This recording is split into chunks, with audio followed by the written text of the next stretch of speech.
अऊज़ु बिल्लाहि मिनश्शैतानिर्रजीम बिस्मिल्लाहिर्रहमानिर्रहीम नहमदुहु व नुसल्ली व नुसल्लिमु अला रसूलिहिन नबिय्यिल करीम अम्मा बअदु फ़अऊज़ु बिल्लाहि मिनश्शैतानिर्रजीम बिस्मिल्लाहिर्रहमानिर्रहीम अल्लाहुम्मा सल्लि अला सय्यदिना व मौलाना मुहम्मद व अला आलिहि व सहबिहि व बारिक वसल्लिम। मुअज़्ज़ज़ तलबा व तालिबात व मुअज़्ज़ज़ सामिन गिरामी, अस्सलामु अलैकुम व रहमतुल्लाहि व बरकातुहू। आज अल्हम्दुलिल्लाह हम गुलिस्तान सादी के तीसरे लेक्चर में हाजिर हैं। आज इंशाअल्लाह उल अज़ीज़ हम गुलिस्तान सादी से एक किताब पढ़ेंगे, नहायत खूबसूरत किताब जो हज़रत सैयदना शेख शरफुद्दीन सादी शराजी रहमतुल्लाह अलैह गुलिस्तान सादी में लेके आए। तो चलते हैं बिला ताखीर आज के इस किताब की तरफ। शेख सादी रहमतुल्लाह अलैह आप फरमाते हैं, गिले खुशबुए दर हम्माम रोज़े रसीद अज दस्ते महबूबे बदस्तम, रसीद अज दस्ते महबूबे बदस्तम।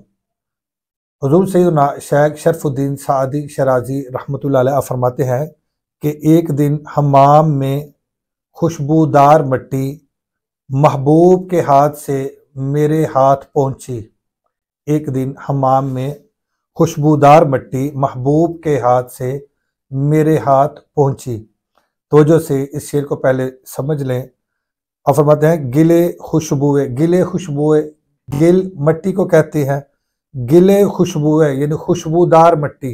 गिले खुशबुए का माना खुशबूदार मट्टी। दर हम्माम, हम्माम में यानी गुस्ल खाने में।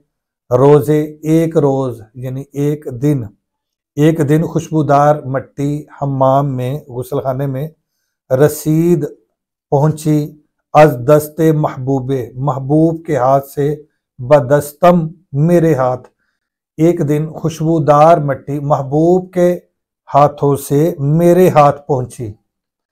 आगे देखें, आगे शेख सादी रहमतुल्लाह अलैह आप लिखते हैं, बदू गुफ्तम के मुश्की या अबीरी के अज बुए दिलावेज तू मस्तम।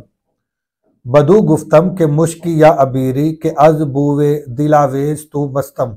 शेख सादी रहमतुल्लाह अलैह फरमाते हैं कि मैं कहने लगा, मैंने उससे कहा कि मुश्की या अबीरी, कि तू मुश्क है या अबीर है। तू मुश्क है या अबीर है। ये अबीर भी एक खुशबू है जो ज़ाफ़रान, संदल और गुलाब से बनती है। तो आप फरमाते हैं कि मैंने उससे पूछा कि तू मुश्क है या तू अबीर है। क्यों? कि अज़बुवे दिल आवेज़ तू मस्तम, क्योंकि तेरी इस दिल आवेज़ खुशबू से मैं मस्त हो गया हूँ। क्योंकि मैं इस दिल आवेज़ खूबसूरत महक से, मस्त और मदहोश कर देने वाली इस महक से मैं मस्त हो गया हूँ, मदहोश हो गया हूँ। इसने अपना सहर मेरे ऊपर तारी कर दिया है। ऐसी प्यारी खुशबू है तेरे अंदर कि तेरी खुशबू से मैं मस्त और बेखुद हो गया हूँ। तो बता, तू मुश्क है या अबीर है, तो क्या है? बगुफ्ता मन गिले नाचीज बूदम। वो मट्टी कहने लगी, बगुफ्ता उसने कहा, मन गिले नाचीज बूदम, मैं तो वही मट्टी थी, एक आम सी मट्टी थी। नाचीज मट्टी थी, नाचीज बूदम नाचीज थी यानी मैं एक आम सी मट्टी थी। व लेकिन मुद्दते बागुल नशिस्तम, लेकिन हकीकत बात यह है कि मैं एक अरसे तक, एक मुद्दत तक मैं फूलों की सोहबत में रही हूँ। मैं एक अरसे तक, एक मुद्दत तक बागुल नशिस्तम, फूलों के साथ बैठी हूँ।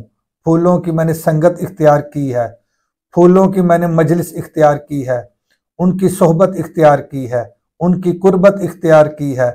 मैं उनकी मईयत में रही हूँ, मैं उनके पास बैठी हूँ।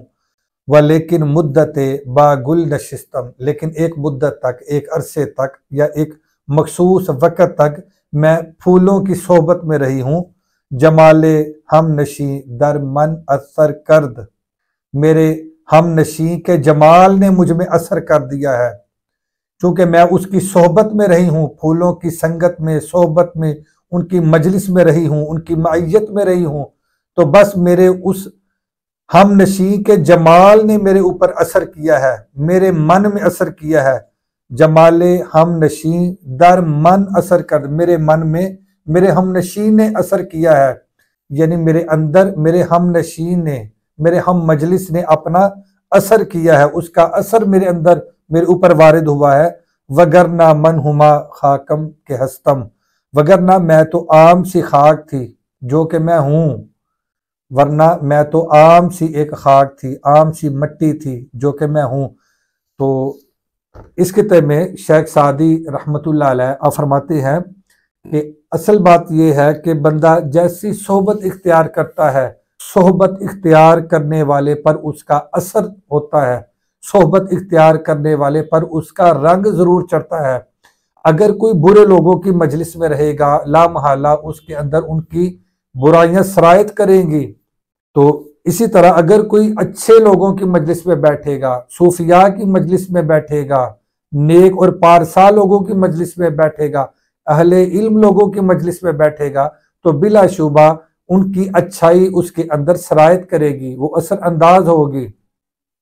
ये भी अल्लाह की तरफ रागिब होगा और अल्लाह से मोहब्बत करने वाला बनेगा, करीम आका सल्लल्लाहु अलैहि वसल्लम से मोहब्बत करने वाला बनेगा। इल्म का ज़ौक़ और शौक इसके अंदर पैदा होगा। क्यों कि ये साहब मुताला के साथ बैठने वाला है, ये उलमा के साथ बैठने वाला है, जो सूफिया के साथ बैठने वाला है, ला महला उसके अंदर भी जिक्र अज़कार का और अल्लाह ताला की याद करने का ज़रूर शौक पैदा होगा, कुछ ना कुछ उसके अंदर ज़रूर असर होगा। तो हज़रत सैयदना शेख शरफुद्दीन सादी शराजी रहमतुल्लाह अलैह ने ये एक मट्टी की मिसाल दे के यही समझाया है कि बंदा जिस तरह की सोहबत इख्तियार करता है, जैसी वो संगत इख्तियार करता है, जिन लोगों की कुर्बत में और उनकी मैयत में रहता है, बिलाशुबा उनका असर, उनका रंग उसके ऊपर ज़रूर चढ़ता है। तो इसलिए इशारा इस तरफ आपने किया कि ए लोगो, तुम भी अच्छे लोगों की संगत इख्तियार करो, अच्छे लोगों की सोहबत इख्तियार करो, अहलुल्लाह की सोहबत इख्तियार करो, अल्लाह वालों की मजलिस और उनकी मैयत इख्तियार करो, और अहले इल्म की मजलिस इख्तियार करो, उलमा की महफिल में बैठो, उनकी हमनशिनी इख्तियार करो, ताकि तुम्हारे अंदर भी खुदा खौफी पैदा हो, ताकि तुम्हारे अंदर भी दीन की रगबत पैदा हो, ताकि तुम्हारे अंदर भी मुताला की अहमियत पैदा हो। और सूफिया की मजलिस में इसलिए भी बैठो ताकि तुम्हारे अंदर से कीना ख़त्म हो, कुदूरत ख़त्म हो, अदावत ख़त्म हो, दुश्मनी ख़त्म हो, तकब्बुर ख़त्म हो, तकब्बुर रफ़ा हो जाए। इसी तरह हर किस्म के जो अयूब है वो ख़त्म हो जाएं और अपने ऐब बंदा देख के उनकी इस्लाह करे। तो आज के लिए इतना ही काफ़ी है। अल्लाह हाफिज़। अस्सलामु अलैकुम वरहमतुल्लाहि वबरकातुहू।